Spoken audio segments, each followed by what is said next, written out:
The physical geography of the Middle Eastern energy trade requires passing through a single, unavoidable corridor, the Strait of Hormuz. At its narrowest point, this shipping lane is just 50 kilometers wide. The immediate operational reality of the current blockade is a near-total cessation of traffic. Daily vessel passages through the strait have plummeted from an average of 130 down to just 6. The catalyst maintaining this closure is a cycle of political ultimatums.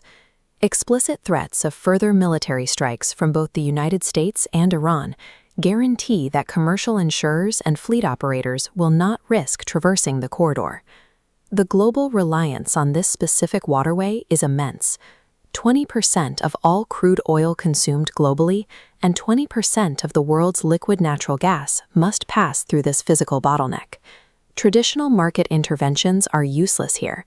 OPEC Plus recently announced a production increase of 206,000 barrels per day. That policy decision is completely neutralized when the physical transport route required to deliver those barrels is inaccessible. This 50-kilometer physical bottleneck has instantly generated a 12 million barrel per day supply deficit, effectively severing the primary artery of global energy. To understand a disruption of this scale, we have to look at the macroeconomic supply shocks of 1973 and 1979. These remain the standard historical benchmarks for energy crises.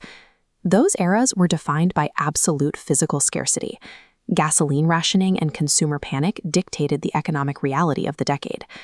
This chart compares the physical disruption of those events to today. The individual daily deficits of the 1970s crises are dwarfed by the current 12 million barrel shortage. And even taking the 1973 and 1979 crises combined, the total still falls short of the current deficit. Modern global trade relies on hyper-optimized supply chains with extremely low inventory buffers. Striking a system this fragile with a deficit of this magnitude creates a systemic threat that far exceeds the crises of the 1970s. Blocked from the Middle East, maritime trade is executing an immediate physical rerouting. Oil and cargo tankers are now forced to detour entirely around the southern tip of Africa. This map shows the operational penalty. Bypassing the canal to round the Cape of Good Hope adds a 40% increase to the total distance. That extra distance triggers massive financial multipliers, causing a 300% spike in marine insurance premiums and freight rates. Ships are now spending an extra 10 to 15 days at sea per voyage. Tying up vessels for longer durations effectively shrinks the total available capacity of the global shipping fleet. Altering the physical geometry of global shipping routes establishes a new, highly elevated baseline cost for all physical goods moved by sea.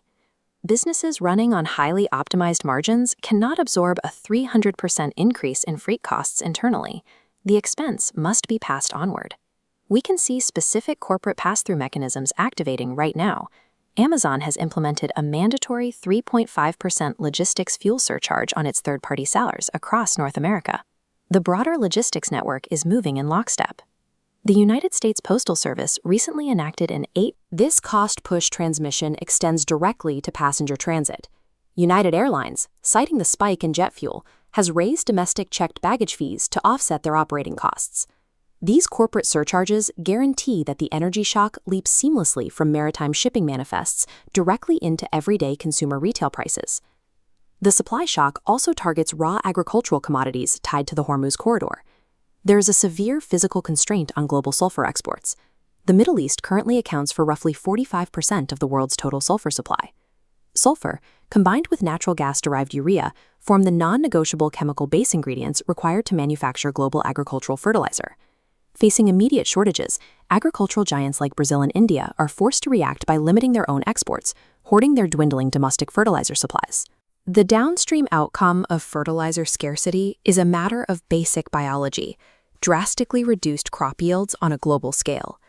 A severe disruption in fertilizer supply acts as a delayed macroeconomic fuse.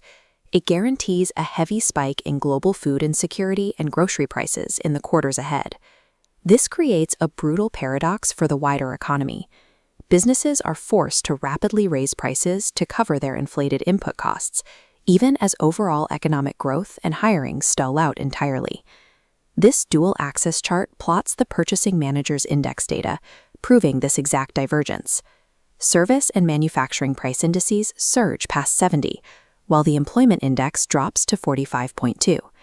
This simultaneous high inflation and economic stagnation is the textbook definition of stagflation. This traps central banks in an impossible dilemma. If the Federal Reserve lowers interest rates to stimulate the contracting job market, the surge in demand will catastrophically worsen the existing inflation crisis. Applying the inverse tool is equally dangerous. Hiking interest rates to combat inflation crushes corporate borrowing, which would plunge that shrinking employment metric into a deep recession. Physical supply-side shocks completely disarm traditional interest rate mechanisms.